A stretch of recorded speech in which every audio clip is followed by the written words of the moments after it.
What's going on YouTube? Heylow here, bringing you an all-new Total War Warhammer 2 1v1 matchup. So today we're going to be playing a quick battle of the Vampire Coast versus the Dawi. So let's get going.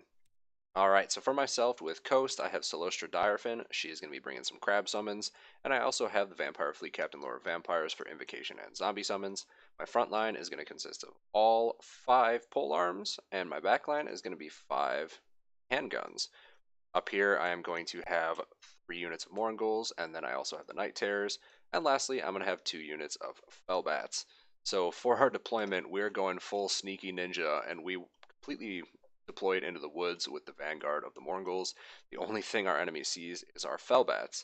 But, funny thing, our opponent went for their own sneaky beaky build, and let's cover what they brought today. So, Ungrim Iron Fist is their lord with the Norgrimlings Iron Breakers over here in the woods. All across their line, they're going to have rangers, 6 of them, and those guys are hidden. So the only things I can see so far are his 3 gyros with brimstones, as well as his 3 cannons, and these 2 correlers in the middle. So that's his entire build. So both of us kind of did some ninja shenanigans here, and we're going to see how it goes. So my opponent can only see my Fellbats right now, so I'm going to be flying them around, and I don't see his rangers, so I'm kind of going up. I'm like, alright, there's some shenanigans here. So I'm flying around and start scouting out. Over in the woods, I don't want to expose anything, but I am able to spot this ranger. And seeing that he's got obviously some archers up here, I'm going to start sneaking around the flank. So he has no idea where I am. So my Mournguls are hidden, and I'm just bringing them around, and I'm going to start cutting across all the way up here. But little do I know that Ungrim and the Norgrimlings are also over here. So my opponent, expecting that maybe I went for like a Mourngul rush or something, is fanning out on this side, but he is not checking this side. So you can see his gyro is going to try and scout the woods over here and see what's going on, what's what. He's looking around for Mournguls. He's trying to come after my Fellbats just to try and take them down early, but they are just a distraction. Meanwhile, over here, I'm walking my entire army sideways up through this little strip of forest so as not to expose any of them. But we are going to end up running right headlong into Ungrim and the Norgrimlings. So my idea here was to bring my entire force around the flank and then just push straight across the open field and sweep through these cannons, and his correlers were going to be out of place, and we could just catch them all with half of his army on the wrong side of the map. But he is able to spot me here, because my Mournguls end up exposed running into these guys. So we're going to charge them in right away on the Norgrimlings Iron Breakers. And then with that, we're going to reform, and we're just going to start pushing out, because he knows what we're up to, he knows we're over on this flank, and he's going to be bringing all of his forces to bear as soon as possible. So we send the Night Terrors and the rest of our Mournguls after all the artillery pieces over here, because they're our fastest units. Meanwhile, this Mourngull on the left is going to be holding down the Iron Breakers, so they can't get any crazy bombs off. And yeah, we're going to send another Mourngull after this pocket on this side. Fellbats over here swinging around to reinforce us. We'll be using them on the gyrocopters when they come into range, but no reason to throw them out there right away. Meanwhile, our infantry is just going to start fanning out, and we're going to send all of our pole arms independently after different various units. And then our handguns are going to sit here and harass and pick apart these rangers through focus fire. Since he is isolated and we do have the fire superiority, Celostra is going to come in to support the Mournguls as well as my Vampire Caster. This is going to be the little like Lord engagement going on throughout the entire game. So Ungrim is going to come after Celostra, and Celostra is going to turn about and fight. He's got AP anti-large. That doesn't matter too much against Celostra because she does have Fizz resist and no armor. She is ethereal, but he's still able to do a very surprising amount of damage to her. And our Mournguls are getting pretty torn up here, so we pop Taunt on them just to try and help them with that engagement, maybe stabilize their leadership.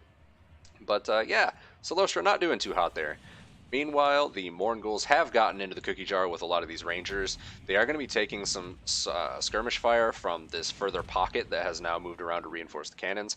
But we have gotten on top of his artillery throughout this left side, and we are going to be able to keep that stuff mostly locked down. And yeah, handguns continuing to fire into these rangers where we can get them. Bats have now engaged the gyrocopters as they came in range, and they are doing a very good job of bringing these guys down and keeping them in combat. But yeah, all things considered, it's going pretty well for us. So we do come in with a Rotting Promethean summon as well as a Deckhand Mob summon to try and tie down Ungrim and let our crabs do some work on the Iron Breakers. These guys are beasts though. They have 86 melee defense, so like barely anything is hitting these guys. They take like no damage. Meanwhile, though, our Night Terrors and our other Morghuls are doing a very solid job of rushing through the Rangers. They're pretty quick, so a lot of the missiles don't hit them very effectively, but all things considered, still going well.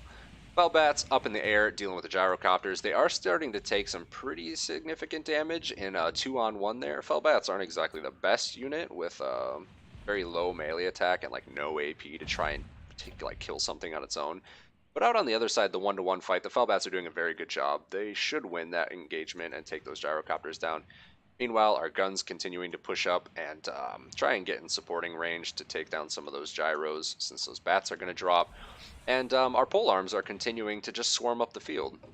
He can drop as much fire as he wants now, but as soon as we get into close combat range, he's either going to have to turn tail and run for all of the ever because these zombies will continue to chase him, or he's going to have to engage in combat in which we are going to win that pretty handily, and we also have the fire superiority to back that up. So yeah, Morngul's doing a very good job of tearing these guys a new one. And Solostra and our fleet captain are doing a really good job of just holding the fort here. Song of Enthrallment going down to reduce the Norgrimlings and Ungrim's melee attack, helping us kind of sustain this combat a little bit longer, keeping Norgrimlings at 10 melee attack. And Ungrim is sitting at 44, so not able to do too much because he's bogged down in bodies, and our HQs are just trying to chip away at the Ironbreakers. Some more zombie summons going down here, while the rest of our army continues to win the Battle of Attrition. So yeah, guns continuing to do their thing. Foulbat's out here pursuing this gyrocopter who is trying to escape to come reinforce. And now that the gyros have managed to finish off that other Foulbat, they are doing a very good job of putting some hurt on our Night Terrors. But fortunately for us, we are able to continue running about and chasing down his Rangers, who have no real support units whatsoever. So you can see here, he turns about to try and do some damage to this other deckhand mob, but our polearms do get into juicy close combat, and they are going to be shivving the heck out of these guys, who are unable to continue firing. So yeah, Morngul's pursuing runaway units, and at this point, it's pretty much going to be game over. Like, our opponent doesn't really have anything to answer all of this. He can't deal with our chaff to slow it down, and he can't trade with our guns because he has no infantry to hold the infantry engagement. He just has to keep running away, or he has to stop and lose. So our opponent definitely in a tough pickle. Gyrocopter's trying to do their work and save the day against the Mornghuls. If he's able to take those guys down, he can maybe salvage some of his routing units to try and isolate engagements against units with overwhelming firepower, but we do have him heavily outnumbered. He brought a very small army. Norgrimlings are doing a solid job here with Ungrim, but unfortunately they just aren't going to be able to kill all of the zombies or our lords. And we're going to bring some handguns over to try and take these guys out and back us up because it's a hell of a grind over here. Real tough time. But yeah, meanwhile, pistols, or handguns, excuse me, continuing to just pick apart the Rangers as they come about. They do have shields, so they are very good in the trade. But yeah, the rest of his army is kind of melting on us here. He definitely was not prepared for the sneaky ninja attack from the woods. He was definitely expecting like another artillery line with like some handguns and maybe like monsters that he could just pick apart from really long range. But not today, buddy. Not today. Let's check out those kills. So yeah, Solostra and the fleet captain doing a great job of summoning and tying down this very tough nut here in the woods, while we just kind of chased everything else down. Shutting down his cannons very quickly was like a rough time for him.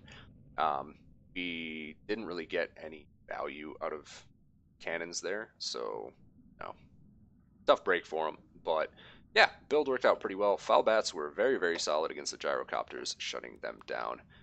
And yeah, that is that. So I'm going to have one more replay for you here, because I actually match made with him immediately afterwards. And you can see the builds here. Arnheim is a very interesting map, and I decided to switch it up. We're going to drop down a little bit. We're going to bring Queen Bess. We don't really need Mornghuls as much. We don't have the same mobility or flanking potential. And we went with Deck Gunners instead for the long range. And our opponent here went for a very elite blob. He's got Iron Breakers, Norgrimlings. He's got the freaking Iron Drakes. He's got a ballista and 2 cannons. Definitely looking to create a very tough defensive point. And right off the bat, you can see us coming in. I deployed very heavy on the hill. I was taking a chance because if he went full Vanguard and with like the Rangers again, this could be very bad for me if he was deployed like right up here outside of my deployment zone to cut me off. I'm very clumped up and he can rush me very heavily. But fortunately for me, I was kind of rolling the dice that he wouldn't go the same build because we had just played each other.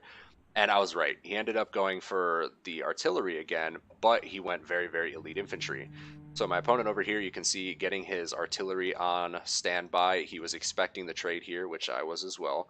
But fortunately for us, we do have Queen Bess, who does have extremely long range. And we are going to be pushing up. We have our Night Terror in the woods just so it's hidden because we weren't sure if he was going to Vanguard here or not. We will be gradually moving him up, and he's going to be creeping along the line to try and get into the woods.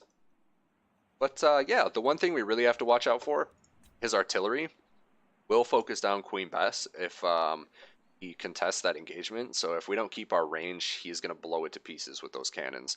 Very, very dangerous for us. But we are very wide. Again, you can see he has no like breath attacks or anything like that, so we can make these nice linear formations. But Queen Bess is going to start dumping her rounds in. And you can see already Ironbreaker taking a mean, mean shot. Pretty gnarly. And the next shot coming in on these guys. And we miss. Got a little bit of a hit there, but our opponent has grown wise to our tactics after one very solid hit on the Ironbreakers, and he is going to be maneuvering away. So what we're going to be doing throughout this battle is taking Queen Bess, and you have to remember that she is not going to one-shot a unit, but if you can start constantly cycling through, you're going to chip away across an entire army. So you don't want to just focus the one Ironbreaker. You want to hit like one and then change to a target and try and hit another one and another one and another one, etc. Because then that's going to help your units when they get into combat and they're already winning. But that's also going to keep your targets nice and juicy because as units die, they do get smaller and they get harder to hit. So you can see his artillery here coming in after Queen Bess. Now that he is in range, the range marker is right here.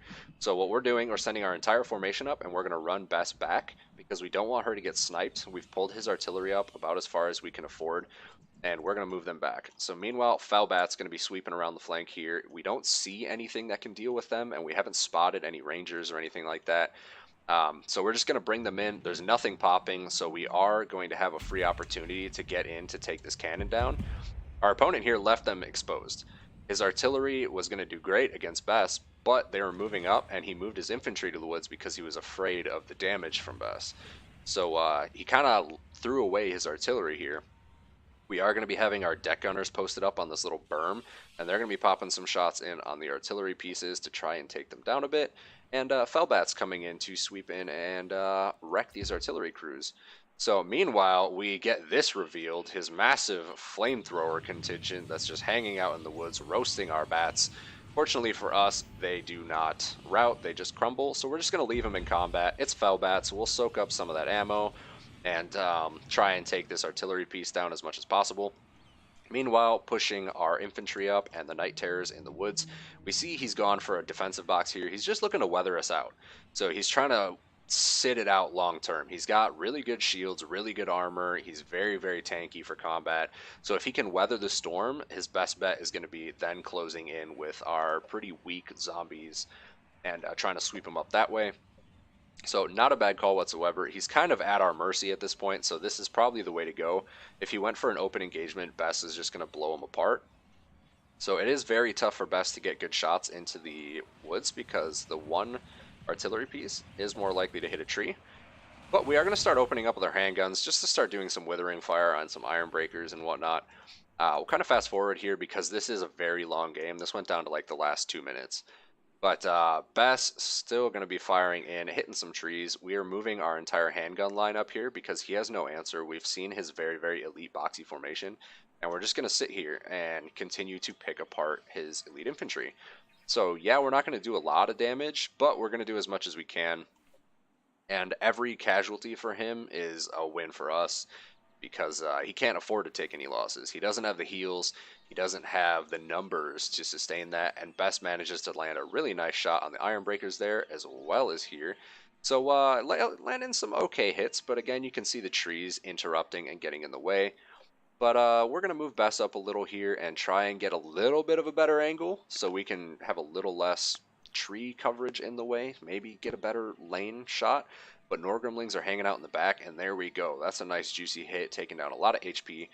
And we're going to move Noctilus up. He's going to be getting some summons in here from his ability as well as his like standard zombie summon spell. And we're just going to start taking these guys down through attrition.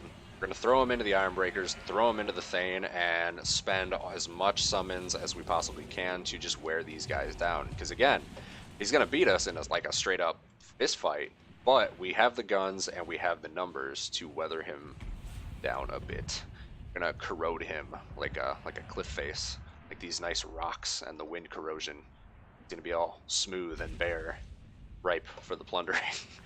But yeah, we're gonna keep chipping away at him. Our guns are just gonna continue to heckle him with their pinprick insults and spite. But we're going to move our infantry up to support just in case he decides to get ballsy and push out with his flamethrowers. His Iron Drakes are going to be moving over to try and clean up some of this summons. But we decide to throw the Night Terrors in. We have an opportunity. We go after the Norgrimling's Iron Breakers, and our guns take what shots they can on the Iron Drakes. These guys aren't shielded, so if we can sit here and plink away at them, everything is good. So Zombie Summon back here to try and push them off, but they are being chased around by some Iron Breakers. Meanwhile, Noctilus is continuing to sit in combat. We're going to try and pick off the Rune Lord here, if we can, with Arcane Conduit here and Zombie Summons, as well as Queen Bess because she's out of ammo. We're going to sit here and just kind of plink away at his heroes, try and take some of the leadership down so that toward the late game we could maybe break these guys a little faster. Because as you can see, at this point, we're already at 12.5 minutes into this game. It was a very, very long game. Both of us trying to sit it out and just spend all of our resources as effectively as possible. And yeah, the continued grind as we carry on the engagements here. So I moved my handguns up to try and get like better shots, but for some weird reason, the cusp of this, they just could not fire over. I don't know what happened, but they would periodically pop a few shots and they would just not fire over this little dip that's in the ground. I don't know what the deal was. But deck gunners back there are on hold fire because we want to pick the best opportune target. And Summons continuing to chip away at them. Noctilus is back in the woods here, supporting our Mourngulls at taking down the Iron Breakers. But yeah, the Night Terrors are going to be doing some majorly solid damage here. A lot of work. Just chewing these guys to pieces, going for the terror routes. Meanwhile, the Iron Drakes are over here trying to start a forest fire, just continuing to dump their shots in. We're going to look overhead. So far, you can see my forces are now beginning to push in to shut down some of these Iron Drakes. They have a lot of ammo left, and we are slowly winning the battle of attrition. We've chipped away his right flank and a lot of his elite units with the Iron Breaker infantry. Now we get into combat, we shut down the Iron Drakes. They're not going to be able to fire anymore. They're going to waste all that ammo being in melee combat, and we're just going to overwhelm him. We've basically hit critical mass, and he is to the point where he doesn't really have anything to be able to grind this out anymore. He's taken too much damage. It's beyond the tipping point. And get a little bit of fast forward here again, and our infantry continuing to swarm through the back lines on his infantry, and he is stuck up against the border. So everything that we're doing right now, he has nothing to counter it, no way to escape. He's got nowhere to go. Mourngul's continuing to run rampant in the back line. Our guns are still out here plinking away. We're trying to take down his Lord. And you can see the Thane is basically dead at this point. He's got very little HP left, being ground out by the deckhand mob with polearms. A few Iron Breakers remaining here, 34, trying to fight the good fight and support their lieges. But Noctilus is going to come back into combat, and he may be an anti-large lord, but he has a lot of armor-piercing damage. And these guys don't have much AP. They do have a cumulative very high weapon strength between the three of them. But Noctilus is going to be doing some major work here on the Rune Lord. You can see doing a ton of damage on his hits. But the Thane is about dead, and we continue to push our guns up to try and get these guys firing, because for some reason they're just not. And in the back of the woods here, the attrition continues. The deckhand mob with polearms are sweeping in from the left side after finishing off some routing units. Another one pushes off what's left of those Iron Drakes, and we are just grinding it out. Iron Breaker is going to route right off the battlefield, and then Norgrimling's holding the line with 23 guys. But yeah, Thane is going to run right off as well. Our handguns are finally back online and firing. And yeah, we're just going to focus down his heroes at this point. He doesn't really have anything left to support with his infantry. This is something you have to be very careful of because a lot of the times, if you go this elite, this is what's going to happen. You're going to get surrounded and you're just going to get picked apart because you're not going to have the tools to answer a lot of things if they go very wide, especially against like undead factions, particularly the coast with all of their ranged assets. Going very, very elite like that is extremely dangerous. You aren't going to have enough infantry to hold them off of that artillery. You're not going to have enough to keep them off your skirmishers. You need to go a little wider. But yeah, we'll check out the kills here. So you can see he got a lot of kills on the Ironbreakers, but none of them got chevrons because it was all deckhand summons. It was just very, very cheap garbage, basically. And meanwhile, I don't have very many kills, but every single kill here is against an extremely cost-effective elite. Every kill that I get is like very, very important to him because he only had 432 units. So I may have lost a ton of summons and lost 519, but it's all Bellbats and crap infantry, you know. So things to keep in mind when you're making your builds. Elite boxes can work very well sometimes, but beware that you can be countered and punished. So I hope you guys enjoyed, and I'll see you next time.